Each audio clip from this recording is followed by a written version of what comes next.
네, 안녕하세요. 녹색전환연구소 이상하 연구원이라고 합니다. 광주 기후정책 포럼에 녹색전환연구소의 연구 결과를 발표할 수 있는 기회를 주셔서 영광이고 감사합니다. 저희 연구소는 기후위기에 대응하는 지역 녹색 일자리 창출 방안을 주제로 광주, 충남, 전남, 경기 4개 지역을 대상으로 9개월 정도 연구를 수행하고 있고요.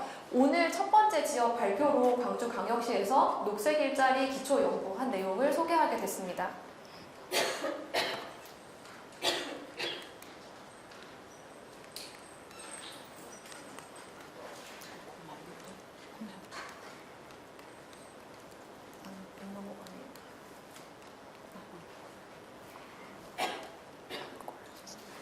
네, 연구 발표는 다음과 같은 순서로 진행하겠습니다. 저희 연구 개요 소개드리고요. 저희 연구가 총 4개 부문의 연구를 진행했기 때문에 각 부문별 연구 내용도 소개해드리도록 하겠습니다.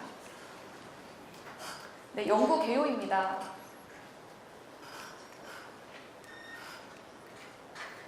네, 전 세계적으로 기후위기와 에너지위기를 겪고 있는데요. 지역은 이 2개의 위기와 더불어서 지역 경제 축소 위기 그리고 인구 감소 위기까지 다층적인 위기를 겪고 있습니다. 이러한 위기를 연구소는 녹색 전환이라는 방향을 가지고 이제 해결해 보고자 노력하고 있고요. 녹색 전환의 경로에서 중요한 요소로 녹색 일자리를 꼽고 있습니다. 그럼 녹색 일자리라고 저희 말은 많이 하는데 도대체 녹색 일자리가 뭘까요? 이 다이어그램을 보시면은 초록색 부분에 녹색 상품과 서비스를 생산하는 일자리라고 되어 있고요. 단순히 녹색 상품과 서비스를 생산하는 것뿐만 아니라 이 생산 과정에서의 그 공정 과정도 친환경적이어야 한다는 것을 이야기하고 있습니다. 이 녹색 일자리에 대한 정의는 국제사회에서 통용되는 것은 없습니다. 대표적으로 국제노동기구 ILO 정의를 가지고 왔는데요. 국제노동기구는 이 2가지 범주에 속하는 일자리와 더불어서 괜찮은 노동 조건을 갖춘 일자리까지가 녹색 일자리다. 그래서 이 하얀색 빗금 쳐져 있는 교집합 부분의 일자리를 녹색 일자리라고 정의하고 있습니다. 이렇게 고용이나 경제와 다 연결된 녹색 일자리는 지역적인 특색이 모두 다릅니다. 지역의 상황이 다 다르기 때문일 텐데요. 그래서 녹색 일자리는 장소 기반 전략이 필수적이다라는 것을 인지해 주셨으면 좋겠습니다. 이 장소 기반 전략이 필수적인 녹색 일자리이기 때문에 지방정부의 정책과 행동이 굉장히 중요한 요소로 작용을 합니다. 녹색 일자리라고 했을 때 많은 분들이 아주 확실한 녹색 범주 안에 있는 재생 가능한 일자리가 녹색 일자리다라고 생각하시는 분들도 많으실 텐데요. 녹색 일자리는 모든 공급망 사슬에서 찾을 수 있습니다. 그렇기 때문에 중요한 것은 회색 일자리를 녹색화하는 것도 중요합니다. 대표적으로 건설업이 있는데요. 건설업은 현재는 녹색 기술이 공정 과정에 많이 녹아있지는 않습니다. 그러나 건설업을 통해서 그린 리모델링이나 주택 개선 사업을 한다면 친환경적인 결과물을 만들어낼 수 있기 때문에 이렇게 녹색 일자리화하는 것도 중요하다는 것을 강조드립니다. 네, 이렇게 녹색 일자리가 모든 공급 사슬망에서 나오는 만큼 녹색 일자리의 참여와 생산 주체도 굉장히 복합적입니다. 공공과 민간기업, 시민사회가 함께 녹색 일자리를 만들기 위한 협력 모델이 굉장히 중요한데요.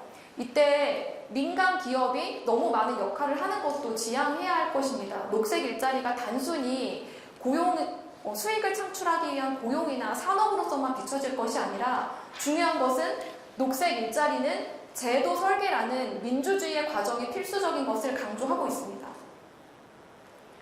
저희 연구는 광주광역시의 현황을 분석하고요. 광주광역시에서 만들어지지 못한 녹색 일자리가 타 지역에서 만들어졌다면 그 사례를 가지고 와서 정책적 함의를 도출하고 그리고 2030년도에 부문별로 광주에서 만들어질 수 있는 녹색 일자리의 규모를 추산합니다. 광주 현황 분석을 했을 때 주요하게 본 자료가 하나 있는데요. 광주광역시 민선 8기 일자리 대책 종합계획입니다. 광주광역시가 전국 최초로 지자체 전국 최초로 에너지 자립도시를 선포하였잖아요. 이제 그런 역사가 있는 만큼 일자리 종합계획의 4대 전략 중에 첫 번째 전략에 미래 신기술 탄소 중립 전환을 통한 지속 가능한 일자리 창출이 들어가 있습니다. 탄소 중립 전환과 지속 가능한이란 단어가 들어간 것도 혁신적이긴 한데요. 결론을 말씀드리면 이 전략 1의 70% 정도가 건설업입니다. 그래서 정말 녹색이 일자리냐 하는 것에 대한 의문이 조금 남아있는 상태입니다. 이 전략 1의 일자리들이 탄소 중립과 지속 가능하다는 이 명제를 이제 충족하기 위해서는 공정 과정에서 나오는 온실가스를 감축할 수 있는 대책이 필요하고요. 또 이 일자리들이 한시적으로 지역에서 있다가 사라지는 게 아니라 지속해서 유지될 수 있도록 하는 방안이 있어야 함을 제안드립니다. 저희 연구의 범위는 크게 두 가지 축으로 생각해 주시면 됩니다. 첫 번째 범주는 우선 녹색 일자리는 온실가스를 감축할 수 있는 부문에서의 일자리입니다. 그렇기 때문에 온실가스를 감축할 수 있는 수단의 부문에서 에너지, 건물, 이동을 중심으로 하고 있고요. 이 세 개의 부문은 비산업 부문으로 인정이 되어서 이 비산업 부문은 지방 정부의 의지에 따라서 온실가스 감축을 할 수 있는 역량이 달려있는 부문이기도 합니다. 네, 그리고 두 번째 중요한 축은 공공성을 강조하고 있다는 것인데요. 녹색 일자리가 단순히 산업적인 측면만 강조되는 것이 아니라 지역 시민의 삶을 녹색으로 전환하는 데 기여하는 일자리다라는 방향을 가지고 있습니다. 에너지, 건물, 이동 세 개 부분 안에서도 에너지는 재생에너지, 그리고 건물은 그린 리모델링, 이동은 공공버스와 자전거를 중심으로 연구하였습니다. 저희가 이어서 부문별 연구가 이제 발표가 될 텐데요. 이제 발표 들어주실 때 광주광역시의 상황을 많이 반영해 주실 수 있는 조언을 부탁드리고요. 특히 정책 재원 부분에서 많은 말씀해 주시면 감사하겠습니다. 네, 저는 광주 녹색 일자리의 재생에너지 파트 연구를 맡은 박지훈이라고 합니다. 광주가 2045년 에너지 자립도시의 계획을 가지고 있으면서 그동안 되게 많은 에너지 전환의 활동들을 시민들과 함께 해오고 있는데요. 광주는 특이하게도 2045년 탄소 중립 목표 아래 사회적 경제의 일자리로 1기가와트의 재생에너지를 보급을 하고 1만 5천 명의 고용을 목표로 하고 있습니다. 그러니까 2045년도 탄소 중립 목표와 사회적 경제를 통한 재생에너지 보급 그리고 일자리 목표를 연동해서 이미 가지고 있는 상황입니다.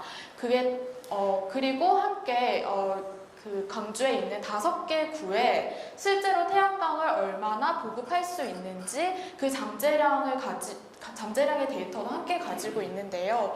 그랬을 경우에 2045년도 에너지 자립도시를 하기 위해서 광주가 지금까지 에너지 전환 마을 그리고 에너지 전환 마을의 거점 센터를 열심히 조성을 해왔습니다. 그래서 21년도에 5개의 센터가 만들어졌고 22년도에 5개의 센터가 만들어져서 총 10개의 지금 센터가 운영 중입니다. 그래서 그 센터를 통해서 시민햇빛 발전소들이 많이 만들어져 왔습니다. 그렇다면 에너지 전환 마을 거점 센터를 통해서 실제로 일자리가 만들어져 있는지를 보면요. 센터의 사업 지원을 통해서 실제로 일자리가 유급 상근직 1명이 만들어지고 있습니다. 그러니까 광주에는 각 센터별로 1명의 상근직이 만들어지고 있는 상황인데요. 실제로 그 연차별로 마을을 지원하는 지원금이 축소되고 있는 상황이라서 마을의 그 재정 자립 모델이 지금 필요한 상황입니다. 그런데 그 마을의 거점 센터를 통해서 다양한 활동을 할 것이라고 지금 계획상으로는 많이 계획을 하고 있는데요. 그 중에서도 시민 햇빛 발전소들을 건립하고 있는 전환 마을들이 있습니다. 실제로 2017년도부터 2023년까지 보급돼 온 그리고 예정된 시민 햇빛 발전소의 용량이 약 2.4메가와트입니다. 그런데 이 시민 햇빛 발전소가 태양광을 올리고 싶어도 광주에서 어디에 올려야 할지 지금 많이 어려움을 가지고 있는 상황인데요. 실제로 최근에 광주시 교육청에서 7개 시민 햇빛 발전 협동조합과 함께 학교 옥상 등 유휴부지에 태양광을 보급하겠다는 업무 협약을 체결한 바 있습니다. 그랬을 경우 광주는 시민들과 함께 에너지 전환 마을도 만들고 거점 센터도 만들고 그 센터들을 통해서 다양한 활동들을 해오고 있습니다. 그리고 시민 햇빛 발전소들을 만들어내고 있는데요. 실제로 그러면 이게 일자리로 어떻게 확장될 수 있을까라고 한다면 저는 태양광의 처음과 끝을 지역 서비스로 만드는 광주 햇빛 서비스를 제안하고 싶습니다. 실제로 태양광을 올리겠다고 생각을 한다면 어디에 어떻게 어디서부터 준비를 해야 할지 막연할 수 있는데요. 실제로 지역에서는 계획, 설치, 운영, 유지, 보수, 그다음에 해체와 재활용까지 지역 안에서 모든 활동들이 일어나기 때문에 이것들을 일자리로 연계할 수 있습니다. 그리고 실제로 설치와 유지, 운영, 보수까지 지역 안에서 협동조합이 해내고 있는 곳이 있습니다. 그 사례로 설치업에 도전한 경기도 안산시민 햇빛발전 협동조합의 사례가 있는데요.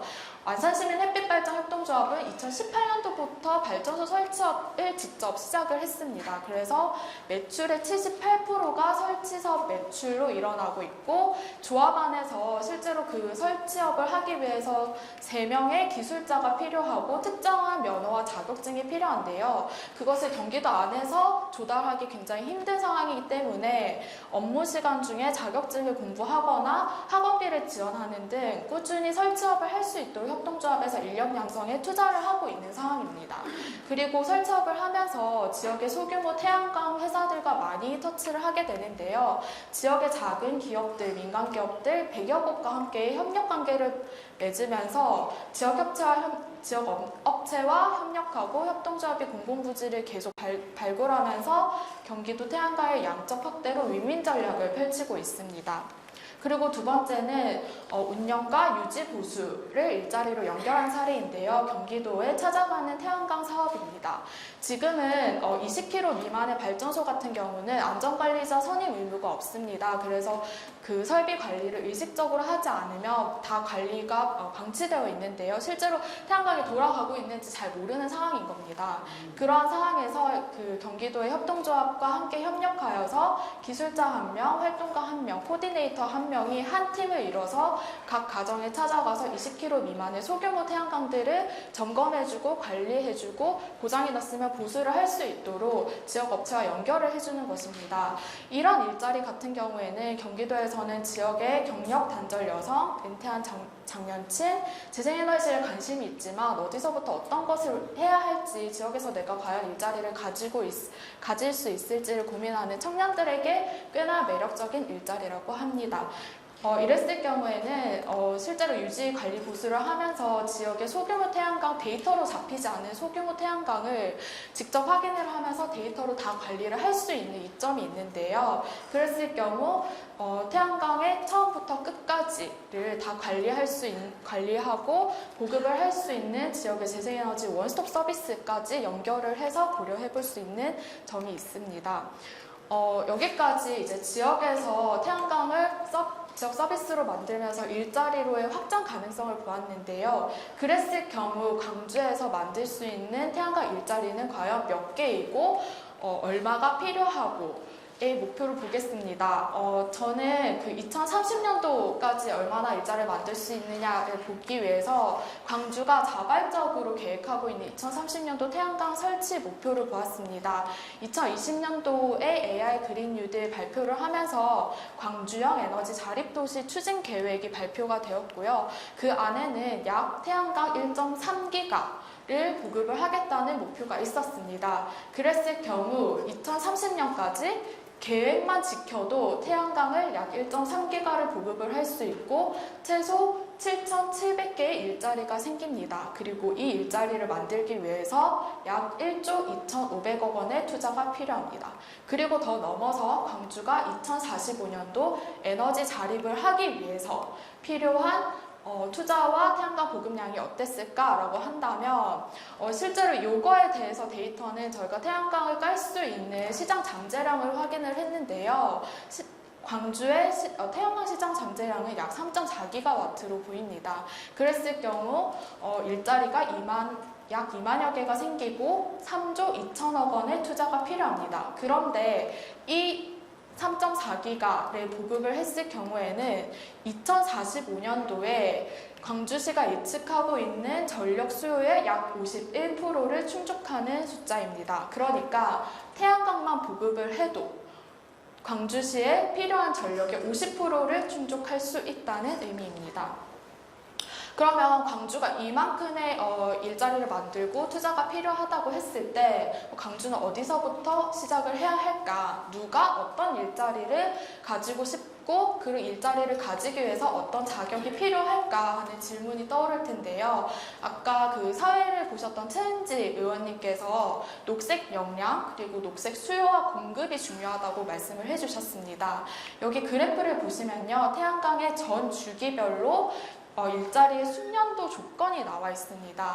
그러니까 광주에서 태양광 일자리를 만들기 위해서는 이 보급 주기에 따라서 필요한 기술과 자격이 이 일자리 숙련도에 따라서 배치가 될 수 있고 지역에서 필요한 직업 훈련이 어떤 것이고 어떤 교육이 필요한지 알 수 있는 것입니다. 근데 이 자료는 저희가 한국에 자료가 없어서 미국의 에너지국, 재생에너지국의 커리어맵이라는 것을 차용해 왔는데요. 보시면 여기 하단이 거의 진입을 하는 단계의 일자리이고 위쪽으로 갈수록 중순년, 고순년 일자리입니다. 그러니까 태양광 일자리도 중순년 혹은 고순년의 비중이 높다는 것입니다. 그렇기 때문에 적절한 시기에 목표를 했던 일자리를 달성을 하려면 직업훈련과 교육을 지역 안에서 제공을 해야 한다는 것입니다. 그리고 이 직업들은 특정한 자격과 면허를 국가의 어떤 법이나 규칙으로 요구하고 있기 때문에 하고 싶어도 할 수가 없는 상황이 발생할 수 있습니다.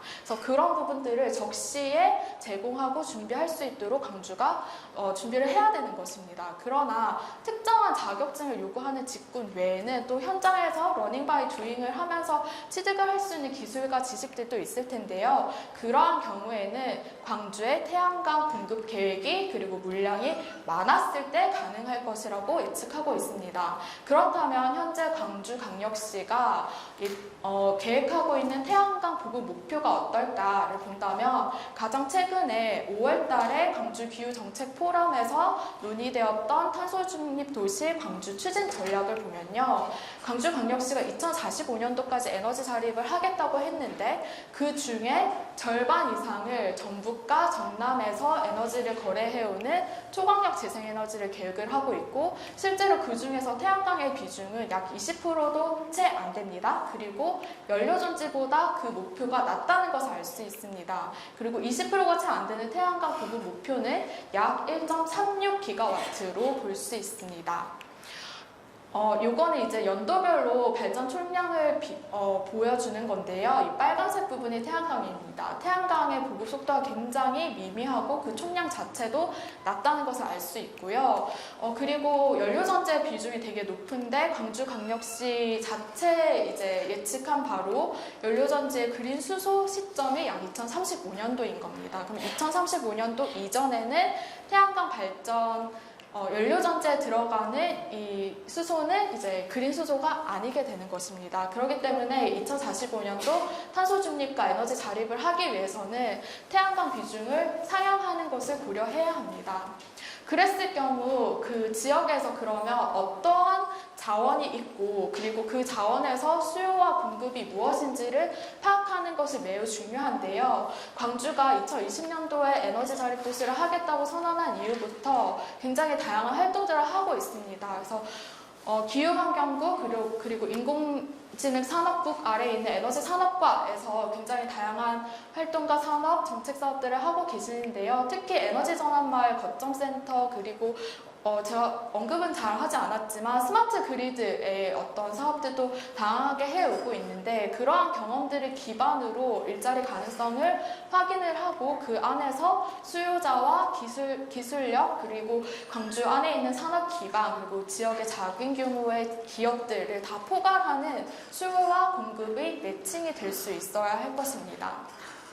마지막입니다. 그래서 결론은 광주광역시는 지금 계획만 지켜도 만들어지는 일자리가 있습니다. 2030년도까지 1.3기가와트를 보급하는 계획만 지켜도 약 일자리가 7,700여 개가 만들어집니다. 그랬을 경우 지금 당장 광주광역시 행정에서 집중해야 되는 것은 태양광을 보급할 수 있는 공간을 확보하는 것입니다. 그러기 위해서 저는 행정조직 안에 태양광 부지 TF가 만들어져야 된다고 생각합니다. 그래서 기후환경국가, 도시공간국 등 국을 가로지르는 TF가 만들어져서 어디에 깔 수 있는지 부지를 확인하는 것이 중요하고요. 그 과정에서 민간이 함께 협력해서 부지 발굴을 해서 더 많은 부지를 발굴을 하는데 집중을 해야 될 것입니다. 그리고 가능한 광주 안에 있는 공공기관에 태양광을 놓을 수 있는 공간이 어디에 있는지 확인을 하고 목표를 할당할 수도 있을 것 같습니다.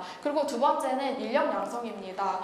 태양광을 깔아도 거기에 필요한 일자리가 되게 많은데 실제로 자격이나 어떤 기술력의 한계로 바로 일자리로 진입을 할 수 없는 경우가 발생할 수도 있습니다. 그렇기 때문에 태양광 학교를 만들어서 기획, 설치, 운영, 관리, 해체, 재활용 이 전 과정에 일할 사람을 만들어내야 되는 것입니다. 그래서 그 양성을 하는 과정에서 이미 가지고 있는 전환마을이나 거점센터의 자원을 활용을 하고 그분들이 강사로 일을 하거나 아니면 일자리로 연계를 해줄 수도 있을 것 같습니다. 그래서 이 모든 것들이 가능하기 위해서는 앞서서 얘기한 것처럼 광주의 에너지 자립 그 태양광 비중이 상향될 필요가 있습니다. 그래서 에너지 자립 도시의 그 태양광 비중이 3.4기가로 보급이 될 때 전력수요가 이미 50% 이상이 충족이 되기 때문에 지금보다 2.5배에서 한 3배 정도 상향할 수 있을 거라고 보고요. 그리고 구체적으로 매년 4년마다 광주광역시가 일자리 종합계획을 공시를 하고 있습니다. 그래서 그 종합계획과 일자리 목표를 연동을 하고 매년 하는 이행계획을 점검해야만 합니다.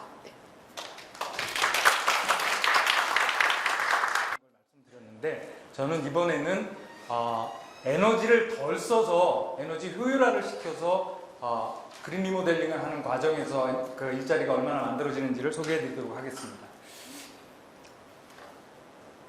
에너지를 효율화시키는 방법은 공장에서 에너지를 덜 쓰는 방법도 있고 자동차에서 에너지가 덜 들어가는 자동차를 선택하는 방법도 있습니다. 그리고 우리 가정에서 가전제품들의 에너지 효율이 높은 것을 사는 방법으로 에너지 효율화를 시킬 수 있는데 그런 것보다 가장 압도적으로 에너지 효율을 통해서 온실가스를 줄일 수 있는 방법은 바로 건물입니다. 그러니까 공공건물, 상업건물, 민간건물, 특히 노후건물의 60% 이상을 차지하고 있는 노후주택의 에너지 효율화가 온실가스를 줄일 수 있는 가장 효과적인 방법으로 알려져 있고 노후 건물들의 그린 리모델링을 통해서 40% 이상의 에너지 효율을 달성할 수 있다고 알려져 있습니다. 그린 리모델링은 온실가스를 줄이기 위한 가장 효과적인 방법일 뿐만 아니라 일자리를 만드는 데도 상당히 탁월한 효과가 있다고 알려져 있고 예를 들어서 재생에너지를 10억을 투자해서 직간접 일자리를 만들어내는 비중이 약 5에서 8명 그리고 전기차 같은 경우에는 6.9명, 산업 효율성 제고를 통해서는 8.8명인데 그린 리모델링을 통해서는 일자리 창출 효과가 11.6명으로 훨씬 더 높다는 그 수치가 나와 있습니다. 다음으로 그린 리모델링을 통해서 온실가스 감축을 정부가 어떤 목표를 세웠는지 확인해 볼 텐데요. 정부는 2021년에 NDC 목표 발표를 하면서 32.8%를 건물 부분에서 온실가스를 줄이겠다고 했고 올해 기본계획에서도 수정 없이 그대로 발표가 됐습니다. 다만 광주광역시에서는 26.7%를 2030년 목표로 잡았는데요. 이 목표를 잡으면서 정부는 신축 건물, 제로에너지 건물을 만드는 것과 동시에 기존 노후 건물의 그린 리모델링을 통해서 2030년까지 160만 호의 그린 리모델링 주택을 또는 건축을 그린 리모델링 하겠다고 발표를 한 바가 있습니다. 160만 호면 지금부터 매년 평균을 잡으면 거의 19만 20만 채에 가까운 그린 리모델링을 하겠다고 하는 우리의 예상보다 상당히 야심찬 계획이기도 하고요. 광주광역시가 노후 건물 기준으로 해서 약 전국의 3%를 차지하고 있기 때문에 그걸 그대로 적용하면 2030년까지 광주광역시는 4만 8천 채 정도의 그린 리모델링을 하는 것으로 예측을 할 수가 있겠습니다. 매년 계산한다면 약 6천 채 정도 그린 리모델링을 전국 평균에 준해서 할 수 있다는 얘기고요. 이건 굉장히 야심찬 계획이라고 볼 수가 있습니다.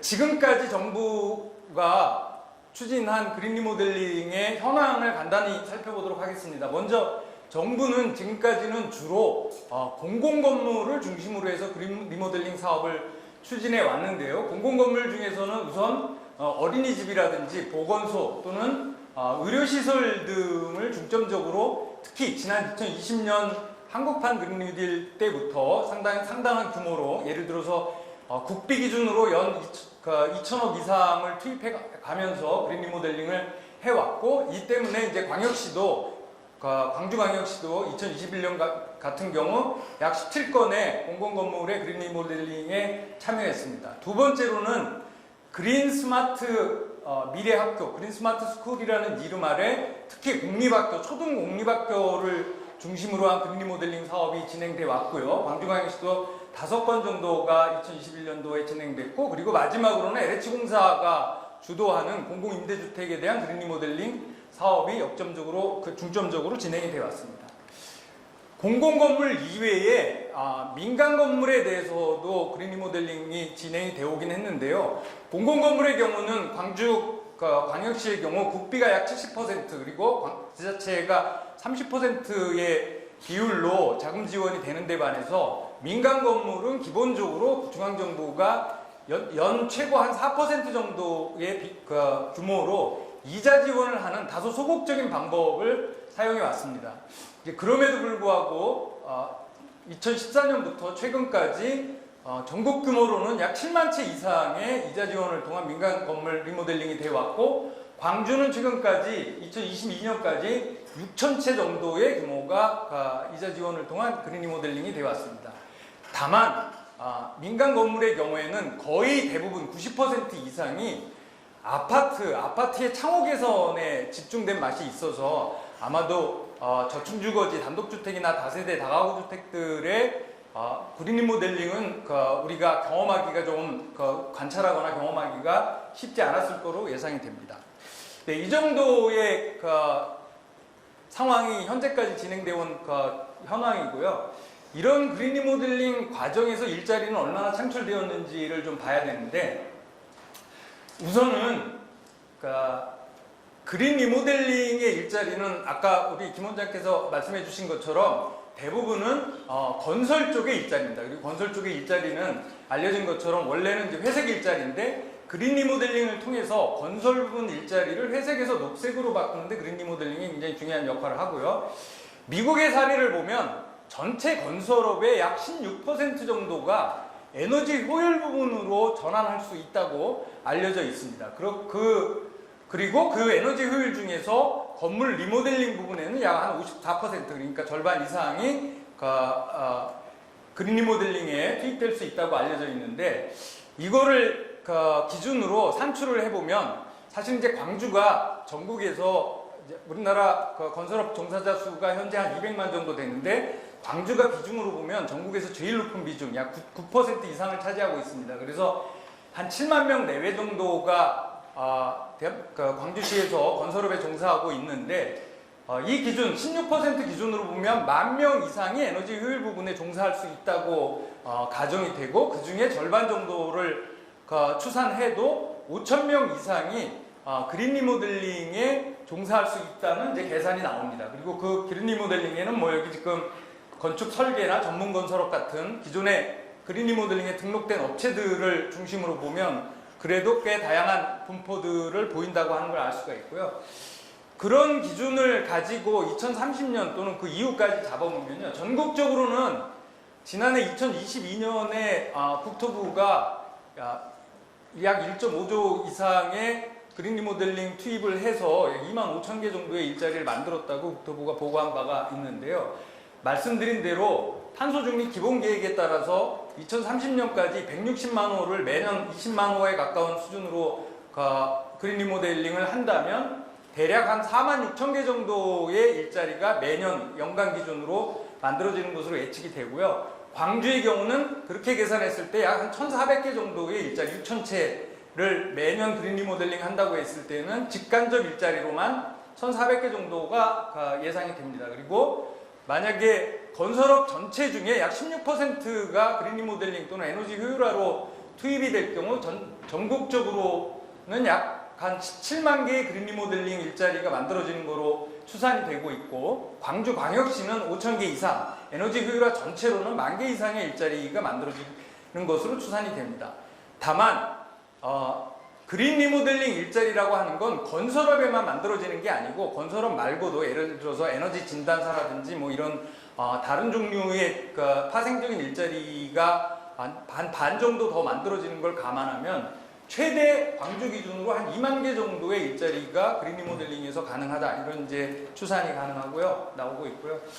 과제와 관련해서 말씀을 드리면, 아까 말씀드린 대로 지금까지는 공공 건물 중심으로, 그리고 민간 건물 주택의 경우에는 주로 아파트 중심으로 이자 지원이 됐는데, 앞으로 시민들의 체감 효과를 높이고 실제 노후 건축물이 많은 이 대상을 중심으로 한다면, 민간 주택의 저층 주거지를 핵심 타겟으로 잡아서 광주시에서 그린 리모델링의 역점 사업으로 추진해야 되지 않을까, 이렇게 판단하고 있고요. 그러면 광주시의 민간 저층 주거지의 현재 상태를 보면, 광주시는 특이하게도 전체 주택 건물로 보면 아파트가 압도적으로 많은 도시 중에 하나입니다. 그런데 단독주택은 약 한 14% 정도를 차지하는데, 노후 건축물로 보면 단독주택의 비중이 확 올라가서 23%까지 되기 때문에, 확실히 단독주택 다세대 다가구를 포함한 저층주거지의 그린 리모델링이 효과가 있을 거라고 보고요.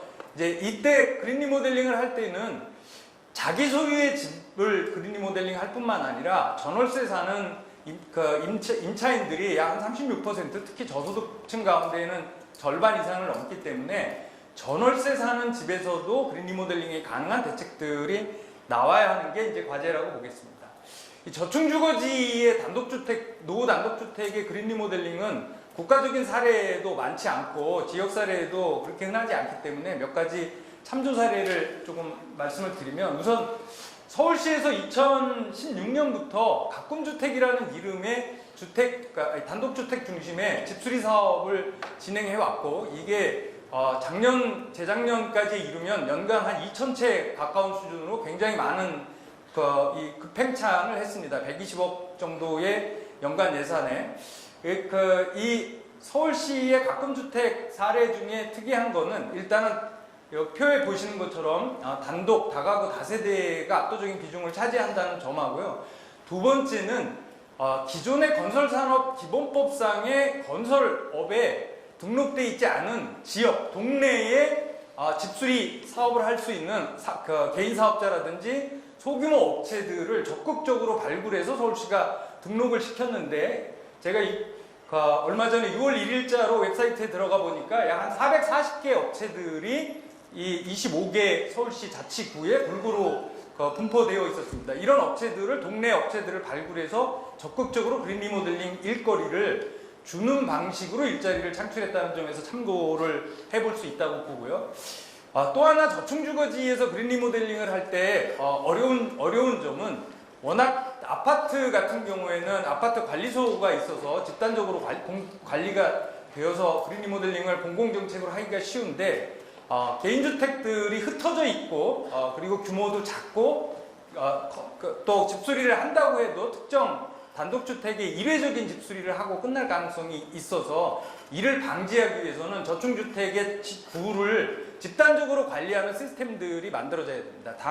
다행히도 경기도의 행복마을관리소와 서울시의 삼행동에 만들어졌던 마을관리소가 저층 주거지를 지역별로 관리를 하면서 집수리 지원이나 이런 것들 뿐만 아니라 집수리 후에 집과 주택 거주의 라이프 사이클을 관리하는 모델들을 만들어서 참고할 만하고요. 이렇게 아무리 적게 잡아도 행정동에 한 개씩의 마을관리소를 만들면, 경기도 같은 경우에는 10명이 2교대를 하는 식으로 마을관리소를 운영해 왔고, 삼양동의 경우는 5명이었는데 연구자들의 평가에 의하면 마을관리소당 하나당 한 7명 정도의 상근직 직원이 필요한 것으로 파악이 되었습니다. 이렇게 하면 마을관리소라고 하는 집단관리를 통해서 저층주거지를 지역 차원에서 관리할 수 있게도 해주고 일자리도 만드는 데 도움이 된다는 거고요.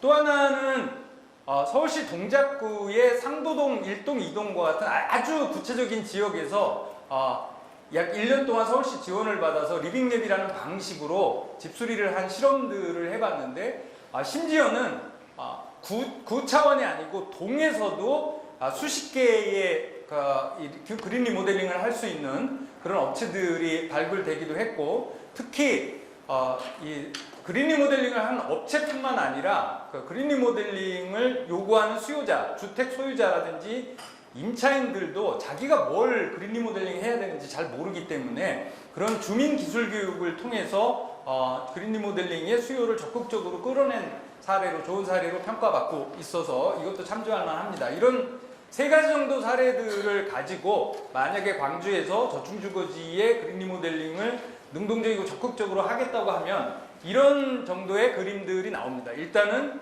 지역에 있는 소규모 사업체들을 적극적으로 발굴하는 방법으로 광주시에서 표준계약서도 만들어주고 기본 교육도 시켜서 이분들을 지역의 그린 리모델링에 적극적으로 참여하면 일자리가 만들어질 수 있다고 보고요. 그리고 마을관리소 모델을 저층주거지마다 행정동 단위로 저층주거지마다 적극적으로 만들어서 이 마을관리소가 플랫폼이 돼서, 그러니까 일종의 앵커 조직이 돼서 개별적인 이 저층주거지들의 그린 리모델링을 통합적으로 관리할 수 있게 해주고, 그의 앞전으로 해서 에너지 진단사라든지 서울시 같은 경우에는 집수리 전문관을 사전에 파견해서 상담이나 이런 것들을 해왔는데, 이런 분들을 또 추가적으로 함께 참여시키고, 아울러서 지역의 공동체에서 주민들을 대상으로 한 집수리 학교, 기술학교나 이런 것들을 개최하는 방법을 통해서 다양한 지역 공동체들을 참여하는 방식으로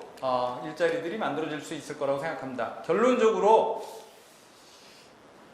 몇 가지만 제안을 드리면, 우선 이런 식으로 저층주거지의 단독주택들을 중심으로 그린 리모델링을 하려면 제도 환경이 조금 개선이 되어야 합니다. 왜냐하면 집수리는 특히 민간주택은 개인이 투자하기에는 초기에 1,000만 원에서 한 2,000만 원 이상이라고 하는 적지 않은 돈이 투자되는 데 비해서 집수리를 하면 얻는 에너지 효율로 얻는 전기료 절감이나 에너지 절감은 실제로 생각보다 많지 않기 때문에 그냥 경제적인 인센티브만 주면 집수리를 할 유인이 없습니다. 더더구나 세를 사는 사람들이 함께 개입을 하면 이해관계가 달라지기 때문에 집수리를 하는데 어려움이 있어서 런던이나 많은 도시들은 에너지 효율화를 의무화시키는 제도들을 도입하고 있습니다. 그러니까 한편으로는 좀 의무 규정을 강화하고, 또 다른 한편으로는 현재의 중앙정부가 이자 지원하는 수준으로는 이걸 돌파하기가 어렵기 때문에 일부 지자체가 소규모로 이미 시작하고 있는 것처럼, 그리고 서울시의 가금주택처럼 서울시 가금주택은 최대 50% 전체 이 집수리 금액의 50%를 보조금으로 지급하는데 적극적으로 보조금을 지급하는 방법을 채택할 필요가 있다. 다만 처음에는 예산이 부족하거나 그러면 일정한 시범 단계를 거쳐서 그렇게 할 수도 있지 않을까 싶고요. 그런 차원에서 조례나 이런 것들을 적극적으로 준비해 볼 필요가 있다고 생각하고, 두 번째는 전국적으로 국가적으로 추진되는 지금 공공건물이라든지 아파트나 이런 쪽에 그린 리모델링은 대체로 중견급 이상의 건설업체 등이 참여하는 데 반해서 지금 말씀드린 것처럼 저층주거지 쪽은 지역에 밀착된 소규모 사업자들이나 업체들이 참여할 수 있는 기회가 있기 때문에, 특히 이렇게 이중적으로 광역시에서 전략을 짜면 일자리를 광범위하게, 특히 지역에 밀착된 일자리를 만들 수 있다는 거고, 마지막으로 광주광역시가 정부의 큰 탄소중립 계획의 그린 리모델링 흐름을 그대로 따라간다면 매년 6,000채 정도의 그린 리모델링을 해야 하고, 그걸 적극적으로 광주 방식으로 소화해낸다면 최소한 직간접 일자리, 그린 리모델링 일자리를 1,000개 이상을 충분히 만들어낼 수 있으니 이 그린 리모델링 사업을 특히 이 주택 쪽 또는 건설 쪽 관련된 부서뿐만 아니라 일자리 쪽 부서에서도 함께 협업해서 적극적으로 예산 배정이나 투자를 했으면 결과가 나오지 않겠나 싶습니다. 예, 이상으로 마치겠습니다. 네, 안녕하세요. 저는 공공버스 발표하도록 하겠습니다. 여러분 두 분야 남았으니까 모두 힘을 내십시오. 저희도 빠르게 발제를 하고 있는데요. 네, 저는 공공버스 하면서 그런 생각을 먼저 했어요. 지금 대중교통, 시민들의 이동을 도맡아서 하고 있는 버스 노동자들, 운송업에 종사하는 사람들을 우리는 왜 녹색 일자리에 종사하는 사람이라고 생각하지 못했을까? 그런 어떤 조건들 때문에 그렇게 인식하고 있고, 그러면 뭐가 나아지면 좀 달라질 수 있을까? 이런 조건들을 한번 계산을 해봤습니다. 그리고 이게 지금 광주광역시의 온실가스, 직접 온실가스 배출량의 절반 가까이가 도로 분야, 수송 분야에서 배출이 되거든요. 그래서 이 수송 분야에 좀 한정을 짓는데 특히 지방정부가 권한을 가지고서 조정할 수 있는 시내버스와 마을버스 중심으로 한번 살펴봤습니다. 제가 어제 와서 이제 기사 보니까 광주시에서 매월 넷째 주 수요일을 대중교통 이용의 날로 지정을 하셨던데, 저는 사실 약간 아쉬운 게 코로나로 이제 승용차 중심의 우리의 이동 패턴이 완전히 이제 전환이 됐기 때문에 사실 이런 자율적인 캠페인으로 이동 패턴을 바꾸기 좀 쉽지 않다는 생각을 했습니다. 이미 지난 10년 사이에 25% 정도 광주시의 승용차 등록 대수가 증가를 해서 지금 70만 대를 돌파했기 때문에 2명 중에 1명이 승용차를 가지고 있는 거거든요. 오른쪽 같은 경우는 코로나 시기에 2019년과 2021년을 비교해 보니까 버스는 왼쪽이에요. 27.6% 주행거리가 줄었습니다. 한편 승용차는 오히려 10% 정도가 주행거리가 늘었다는 거죠. 그 대중교통 계획이 사실 이렇게 제대로 추진되지 못하기 때문에 승용차를 더 많이 쓰고 있다는 방증이기도 한데, 좀 아쉬운 거는 제가 알기로 광주시에서 교통유발 부담금을 경제 활성화라는 측면으로 30%를 감면해 준 것으로 알고 있거든요. 이런 것들은 좀 대중교통을 활성화하는데 좀 장애가 되는 게 아닌가 싶고요. 광주는 이 왼쪽 지역별 수단 분담률을 보시면 아시는 것처럼 제주 다음으로 승용차의 수단 분담률이 높은 지역입니다. 그만큼 승용차 의존율이 높은 지역이라고 보시면 되고, 그렇기 때문에 도로 부분에서의 온실가스 배출량이 높은 거죠. 간단하게 이동 분야 패턴을 좀 봤고, 그러면 이제 본격적으로 녹색 일자리 분야 공공버스 들어가기 전에 지금 어떻게 버스 체계가 운영되고 있는지 살펴보시면 다 아시겠지만 시내버스는 준공영제로 운영이 되고 있잖아요. 이미 작년 기준으로 1,300억 원 정도가 준공영제, 운송업체에 지원이 되고 있습니다. 보시는 것처럼, 그리고 잘 아시겠지만 2019년 코로나 이전까지만 해도 전체 운송 원가에서 광주시에서 지원하는 비용이 36%였는데 이제 코로나로 이용객이 줄어들고 연료비 늘어나고 이러면서 58%까지 재정 지원금이 더 늘어났습니다. 그래서 사실 돈 먹는 하나라는 인식 많이 알고 계시겠지만 준공영제도 공영제이기 때문에 좀 괜찮은 거 아닌가라는 아까 좀 애매한 이런 지점에 와 있는 것 같아요. 시의회에서도 대중교통 TF, 혁신 TF도 만들어서 운영을 하고 있긴 하지만 준공영제를 넘어서는 저희 좀 담대한 계획들은 아직 나오지는 못한 것 같습니다. 또 지금 현재 준공영제 한계를 한번 보면 노선권이나 인사권이 민간 회사에 있어요. 이게 굉장히 공공재인데도 불구하고 운송업체 대부분을 이제 맡기고 있는 거나 다름이 없고, 노선권은 물론 시와 협의를 하긴 하지만 운송업체가 거부하거나 합의하지 않으면 신설을 하기도 어렵습니다. 시도별의 시내버스 대당 종사자 인원을 보면 광주광역시는 한 대당 2.32명이 종사를 하거든요. 광역시들 중에서만 비교하면 울산 다음으로 가장 적습니다. 열악한 실정이라는 거 알 수 있고, 그리고 버스 한 회당 운행 시간을 보면 가장 열악해요. 버스 한 회당 146분이 걸려요. 아마 광주 시내 같은 경우는 지하철 2호선 공사 때문에 그렇다는 얘기도 있지만 노선이 좀 비효율적이고 너무 길다. 그렇기 때문에 이게 장시간 노동 그리고 과로로 이어지고 안전운행에도 문제가 되고 있다고 지적을 하고 있고요. 이런 것들을 공공에서 개입할 수 없는 현재 여건 버스 운영 체계를 가지고 있다는 아쉬움이 있습니다. 코로나 기간에 마을버스가 사실 좀 큰 문제였습니다. 여기 광산구를 포함해서 12개 마을버스 노선이 있었는데 절반 이상이 휴업을 했고, 광산구에 있는 720-1번 같은 경우는 9월까지 휴업을 연장을 해서 사실상은 폐업할 가능성이 이제 높은 것으로 보여져요. 공정이나 평지마을 같은 경우는 물론 농어촌 마을이고 고령 인구들이 많이 살기 때문에 시내로 들어오는 인구 수가 이웃 동량이 많지는 않다고 하더라도 유일한 대중교통 수단이었던 마을버스가 일방적으로 휴업하면서 이렇게 주민들이 집회를 하기도 했습니다. 지금 임시 차량 운영을 하고 있기는 하지만 지금 임시 대책이기 때문에 저는 이 기회에 광주광역시가 직접 무상교통이나 마을버스부터 한두 대부터 이렇게 공영제를 시작할 수 있는 좋은 기회라고 생각을 하고 있고요. 원래는 마을버스는 민영제여서 광주시나 지자체에 돈이 들어가지 않았었는데 코로나로 14억 5천만 원 정도의 손실 지원금을 지원하기 시작했습니다. 하지만 휴업한 걸 보면 이런 재정적인 지원으로는 더 이상 지속 가능하지 않다는 걸 보여주고요. 운영체계 얘기를 말씀드리는 건 일자리와 굉장히 밀접한 관계를 갖고 있기 때문입니다. 보시면 전국적으로 그러니까 1일 2교대제로 지금 전환한 게 중앙정부와 지자체의 중요한 과제인데, 왜냐하면 장시가 격일제나 이렇게 2일 근무, 1일 휴무를 하는 경우에는 장시간 이제 과로 노동을 할 수 있기 때문에 1일 2교대제를 하고 있는데, 그 준공영제를 실시하고 있는 시내버스 같은 경우는 그나마 67% 정도 나쁘지 않은 수치인 것 같은데, 마을버스 보세요. 기타가 100%입니다. 사실상 이건 운송업체 마을버스 회사 사장이 그냥 너 오늘 근무해 라고 하면 하는 거고 아니면 못 하는 거고, 이 배차의 인사권이나 이런 것들이 다 그냥 운송업체 사장에게 달려 있는 거예요. 지금 폐선 휴업을 한 노선도 마찬가지지만 한 개 노선에 운송직 종사자 한 명이 있었어요. 근데 이분이 아프셔서 노선이 이제 휴업을 하는 상황인 거거든요.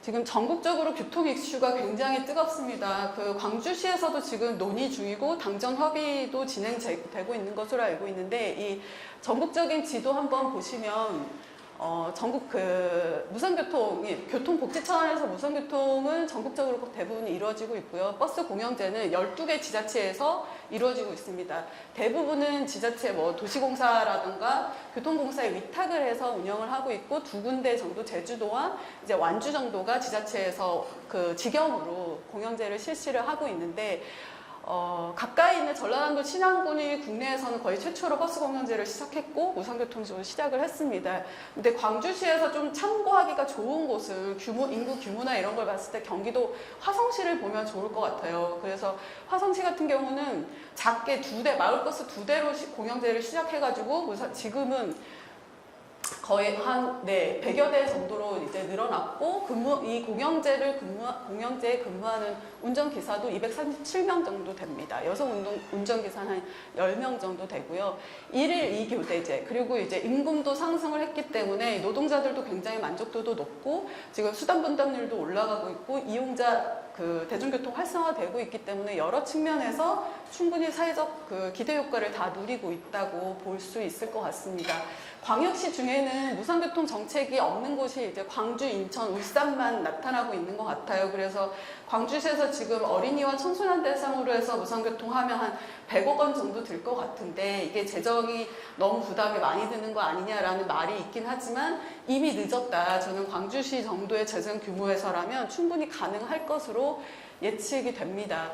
저희가 한번 계산을 해봤어요. 지금 수단분담률 광주시 국가에서 낸 통계 기준으로 했을 때는 버스 수단분담률이 11.5%인데 이걸 10%포인트 향상한다고 했을 때 버스가 한 하루 통행량 82만 건을 담당을 해야 되거든요. 만약에 그렇다면 현재 버스가 1,300대 정도 있는데 당연히 증차를 해야 합니다. 2배 정도 통행량을 감당해야 되기 때문에. 그랬을 때 서울이 가장 버스 한 대당 인구수가 적거든요. 이 기준을 적용을 해봤고, 그리고 버스 한 대당 운전기사도 현재는 광주가 2.6명인데 공영제를 실시하고 있는 완주군이 3.1명이에요. 그래서 이 두 가지 증차를 했을 때 이 두 가지 기준을 적용한다고 하면 현재 버스 운전기사가 2,800명 정도인데 4,100명 정도로 늘어날 수 있다고 보고 있고, 이 버스 수단 분담률 10% 향상되는 게 만약 승용차의 사용자들이 10%가 전체로 대중교통으로 전환이 된다고 한다면 도로 부분에서 배출량 한 6%를 감축할 수 있다는 계산이 나왔습니다. 그래서 버스 일자리 68% 늘어나고 온실가스 배출 6% 정도 감축할 수 있기 때문에 충분히 공공버스에 투자를 할 필요가 있다, 이렇게 보고 있고요.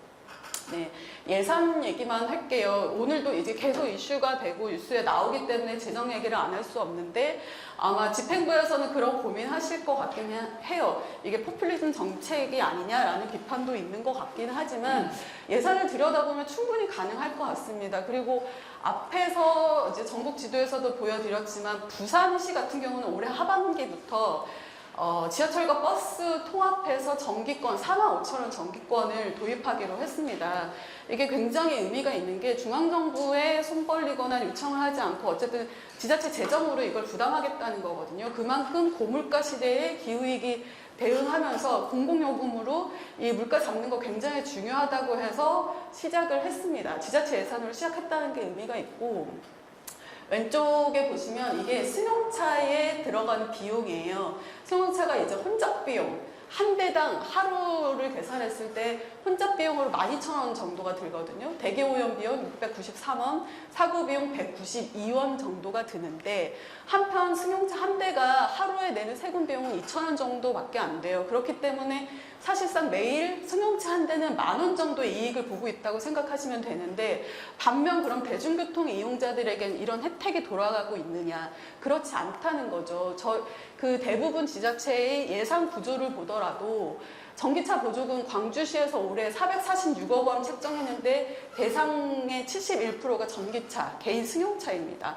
사실 이런 것들을 조금 더 전환해서 대중교통을 이용하는 사람들에게 혜택이 돌아갈 수 있는 예산 체계를 좀 전환을 하자라는 제안을 드리는 거고요.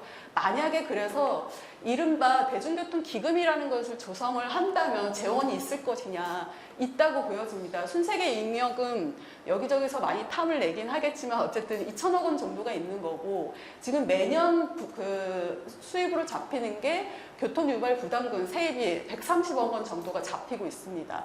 그리고 지금 주행세로 잡히는 그 세원으로 잡히는 게 지방세라고 알고 있는데, 이거의 대부분은 유류 보조금으로 지금 나가고 있거든요. 이것도 점점 전기화로 전환을 해야 되기 때문에 이 중 일부를 대중교통 기금으로 조성을 할 수 있다는 근거만 맞는다면 충분히 저는 대중교통, 시민을 위한, 운송업자를 위해서 그냥 돈 먹는 하마식으로 밀 빠진 그 독에 물 붓는 격으로 재정을 지원하는 게 아니라 시민들을 위한 재정 지원으로 전환할 수 있다, 이렇게 말씀드리고요. 마지막 한 가지는 마을버스 공영세를 만약에 도입한다면 이것도 돈이 많이 들지 않을까, 이런 생각 하실 수 있을 텐데, 저희가 사례 연구를 해봤더니 그 강원도의 정선군에서는 마을버스 한 개를 노선을 그 지자체에서 양수 양도를 받을 때 비용이 4,000만 원이었습니다. 그리고 신안군은 2,600만 원이었어요. 광주시는 12개 노선밖에 안 되기 때문에 뭐 5천만 원, 그리고 이거 실제로 제대로 계산을 해보긴 해야 되겠지만 5천에서 8천만 원만 든다고 하더라도 12개 노선, 사실 전체 그 버스 공영제 충분히 가능하다는 생각을 하고 있습니다. 네, 그 전에 장기적으로 시내버스와 마을버스를 통합한 이 사람들의 이동을 어떻게 시킬 것인가, 공공버스에 관한 장기 비전을 수립을 해야 그 안에서 버스의 정기화도 이루어질 수 있다고 봅니다. 지금 전기버스 광주시에 5.8%밖에 안 되거든요. 그래서 이런 것들이 전제가 돼야 이곳에서 일하는 사람들이 녹색 일자리로서의 자긍심을 가지면서 안전한 일자리로서 지속 가능한 일을 할 수 있다고 생각하고 있습니다. 그리고 마지막으로 이게 종합적인 교통전담 공사 설립인데, 교통공사 설립은 광주시에서 지금 논의가 되고 있는 것으로 알고 있습니다. 세종교통공사의 사례를 많이 참고하시면 좋을 것 같고, 더 장기적으로는 사실 지금 광주시에도 전남버스 한 200대, 300대 정도가 다니고 있잖아요. 그래서 생활권 중심으로 생각한다면 대단히 광역권, 광주만이 아니라 전남도 아우르는 이런 교통전담 공사의 설립이 필요하지 않을까. 해외에서는 이렇게 하고 있거든요. 이렇게 해야만 대중교통 요금 체계를 개선할 때도 도움이, 효율성이 있다고 보여집니다. 이런 제안 드립니다. 감사합니다.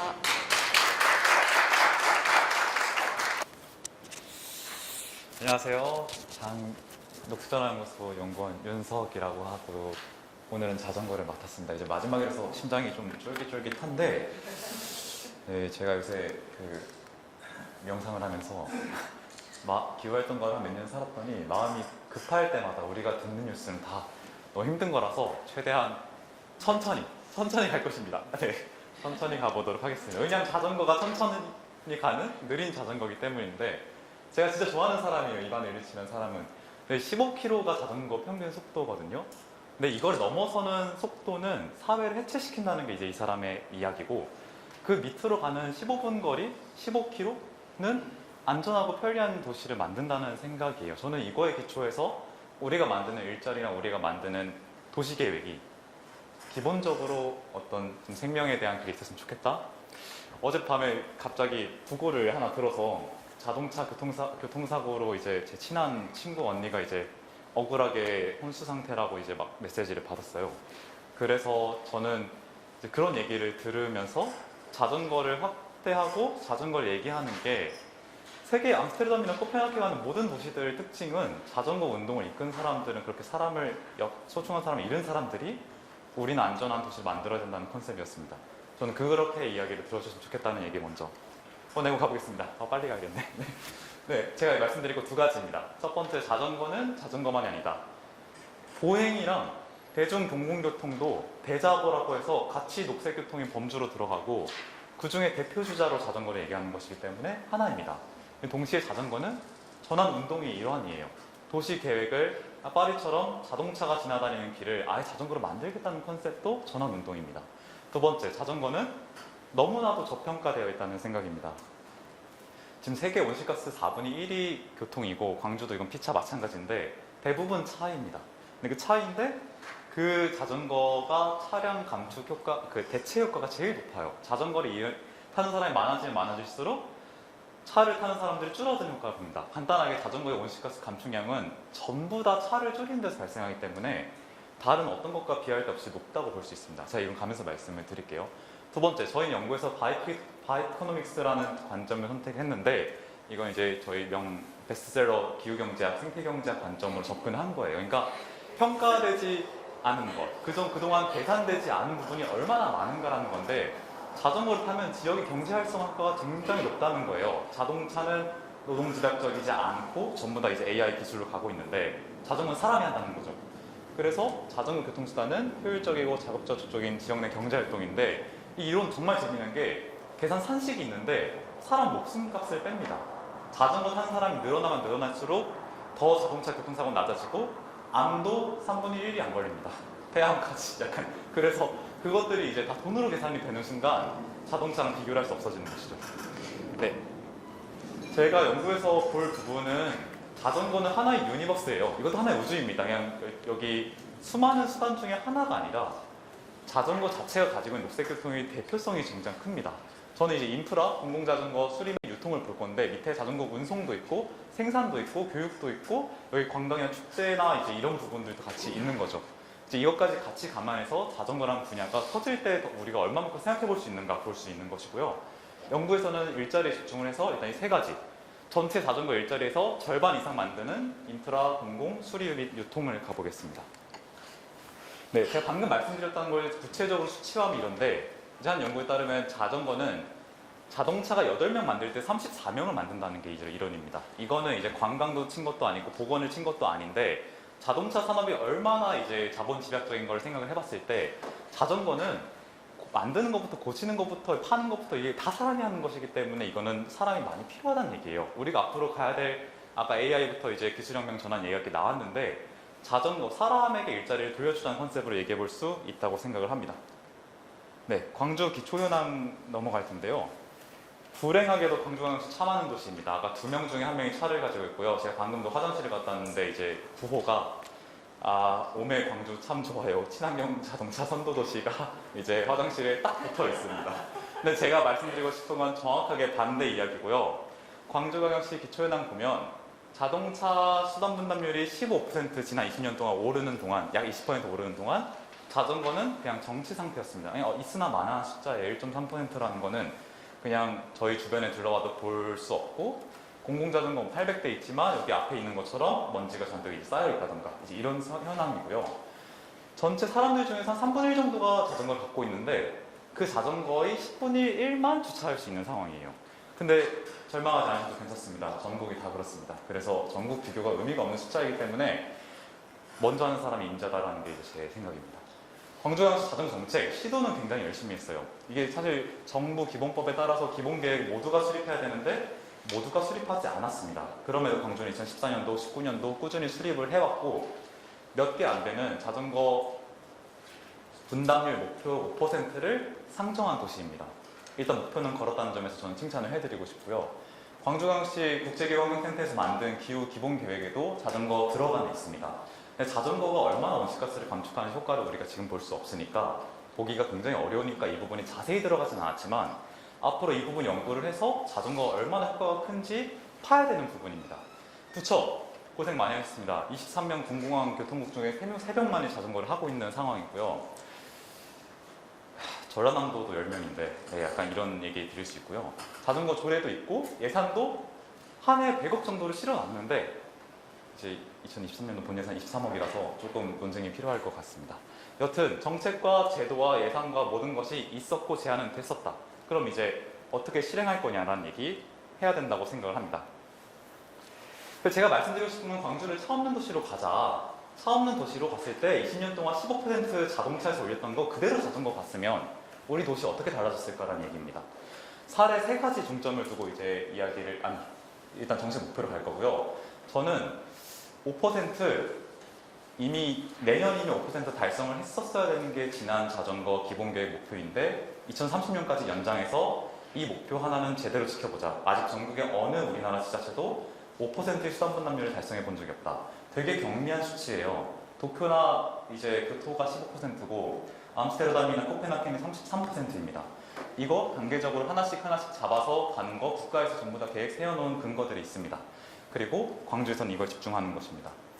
그리고 한번 계산을 해봤습니다. 이게 정말 부족한 수치이지만 과연 5% 자전거 수단 분담률이 오르면 광주광역시 온실가스 감축 효과가 얼마일까? 지금 자전거 시민 포럼에서 열심히 연구를 하고 있는 상황이고요.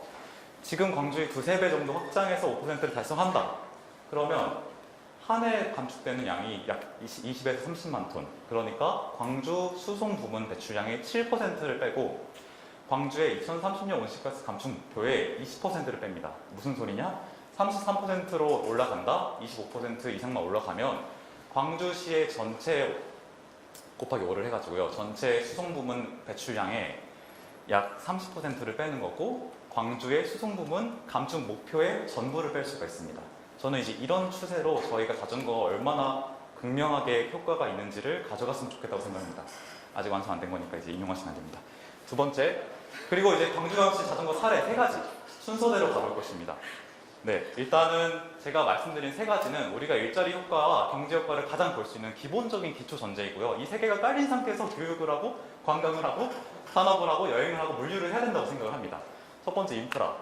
도로 늘려야 된다는 거 부인할 사람 없을 것이고 광주 예산의 90%가 도로에 이미 쓰이고 있습니다. 근데 도로를 까는 데만 썼지 어디에 어떻게 어떤 도로를 깔아야 되는지 행정과 운영 연구에서 연구된 적이 없어요. 그래서 저는 이제 보여드리는 밀라노 사례입니다. 밀라노에서 코로나 이후에 되게 경각심이 많이 들었는지 파리시와 함께 저렇게 광역 단위로 지하철 노선도예요. 이게 원을 도는 이제 순환 노선이 있고 고속도로 노선이 있습니다. 이 도로 갈 수 있습니다. 광주시 이 전라남도 지도 그대로 그리면 적용할 수 있는 도표입니다. 두 번째, 다른 경우 주차장. 주차장이라고 하면 뭐 굳이 주차가 필요해서 전봇대 세우면 되지라고 생각할 수도 있지만 독일 같은 경우에는 아예 거점 센터를 쫙 만들어서 거기 안에서 일하는 사람이 있어요. 그러니까 내가 주차를 하면 거기 수리도 해주고 교육도 받고 문화도 있고 내 친구도 만났네. 이 컨셉으로 가서 광주시에 지금 신설되고 있는 모든 역사의 주차장 터미널 한번 계획해보자라는 얘기 해보고 싶습니다.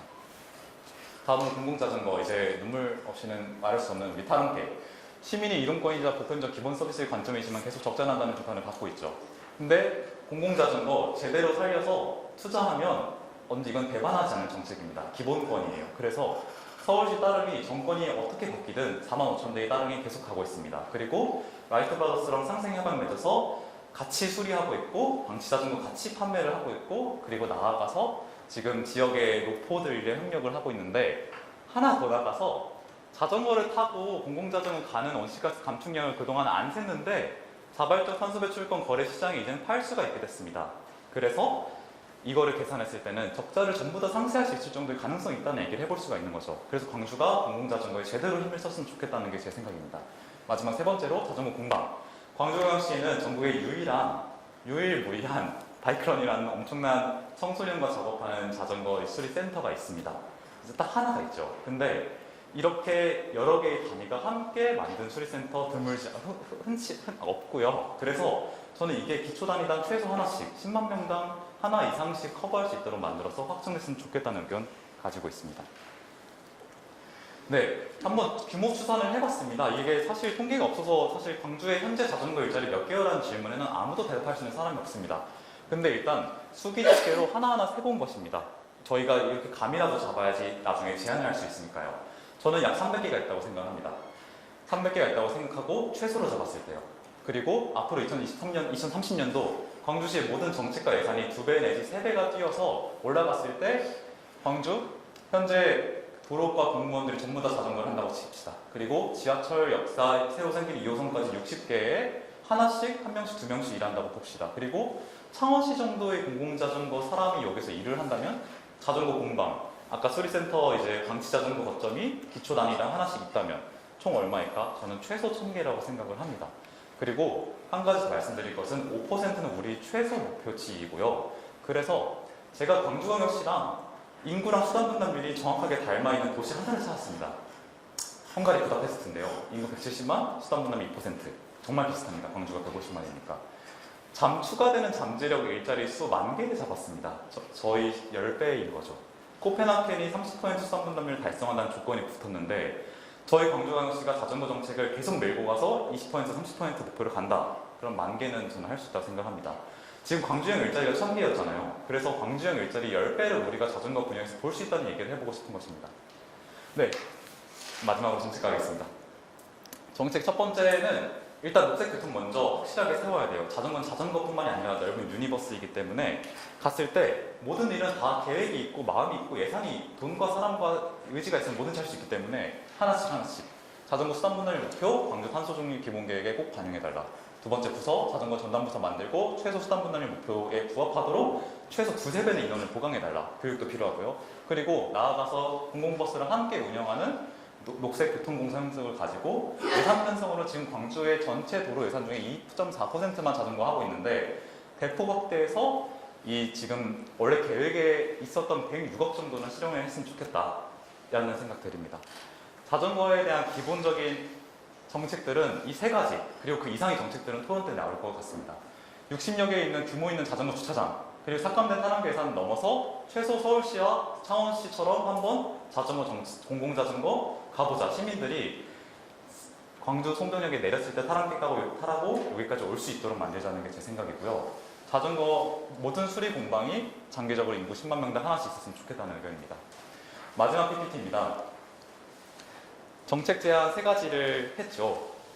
저는 광주가 딱 2가지 도시 모델로 갈 수 있다고 생각합니다. 첫 번째는 지금 자동차 공장처럼 디트로이트 모델이에요. 1950년대에 사람들 다 빠지니까 공장 가동 중지하고 인구 반토막, 빈집 8만 채, 부채 180억 달러. 망해가는 도시였어요. 세계에서 가장 빨리 붕괴한 도시입니다. 히로시마 다음으로. 근데 더 작은 도시가 되더라도 친환경 가자라는 거로 30년 동안 노력해가지고 지금 디트로이트 친환경 도시 됐습니다. 이 30년 걸리는데 우리에게 30년 있으면 2050년이에요. 그래서 저는 이 수고 우리 역사적 교훈으로 배웠으니까 다시는 반복하지 말자는 생각이고요. 파리시 굉장히 과감하게 파리시 자전거 수단 분담률 10% 안 넘습니다. 높지 않은 도시예요. 그런데 안에 72%의 주차 공간 빼고 자전거 주차 공간 10,000개 만들고 도심 내 650km 광주의 자전거 도로 총 길이가 650km예요. 새로 만들었어요. 1년, 2년, 3년 만에. 그리고 그 계획이 차근차근 가고 있습니다. 그리고 안전이 중요하니까 시속 30km로 제한하고 있습니다. 자동차 속도를. 저는 어떤 도시 모델로 갈지는 광주 사람들에게 달렸다고 생각하고 광주는 그 어느 도시보다 더 실험적이고 더 혁신적인 정책을 많이 시도하고 계신 분들이 이미 여기 자전거 타고 여기까지 오실 수 있는 분들이 막 보이거든요. 저는 그래서 광주경 씨가 그 사람들과 함께 손잡고 자전거 정책, 자전거 녹색 일자리 제대로 갔으면 좋겠습니다. 네, 이게 각각의 연구 주제가 무게도 다르고 연구자들의 철학도 좀 달라서 듣는 내내 조금 어려우셨을 수도 있고 무게감이 느껴지실 수도 있었을 텐데요. 저희 연구 이제 결론 간단하게 요약하고 마무리하겠습니다. 2030년도에 이제 광주 시민의 삶을 안전하게 하는 이 녹색 일자리에 대해서 이제 제언을 드리겠습니다. 2030년도까지 15,000개의 녹색 일자리가 광주에서 있을 것으로 제시합니다. 에너지 전환을 통해서 에너지 비용을 저감하고 그리고 이제 그린 리모델링을 통해서 기후위기에 대응하는 집에 살고 공공교통을 강화해서 누구나 이동권이 편리하게 하는 이 녹색 일자리는 시민들의 삶의 질을 높이는 일자리입니다. 더불어 온실가스 감축할 수 있고요. 이런 일자리들은 진입장벽이 그렇게 높은 것도 아닙니다. 그리고 지역에서 한번 만들어졌다 사라지는 것도 아니고 지속 가능한 일자리입니다. 이 15,000개라는 숫자가 억지스럽고 과장된 것이 절대 아닌데요. 광주와 중앙정부의 기본 계획들을 바탕으로 저희가 만든 것입니다. 이 15,000개의 일자리가 좀 감이 안 오실 수 있는데 광주형 일자리, 그러니까 캐스퍼로 유명한 광주형 일자리를 직접 일자리로 1,000개 정도 만들겠다는 계획을 했습니다. 그렇기 때문에 이 15,000개의 숫자가 절대 적지 않은데요. 이제 광주의 몫이고 광주의 시간이라고 생각합니다. 저희 연구소는 이런 일자리 개수와 종류 제시를 통해서 이제 오늘 오신 분들의 의견을 열심히 받고 또 그걸 연구에 잘 녹여서 마무리 짓도록 하겠습니다. 광주 시민의 최소 1% 정도는 녹색 일자리에서 일할 수 있는 날을 꿈꾸면서 오늘 발표를 마치겠습니다. 감사합니다.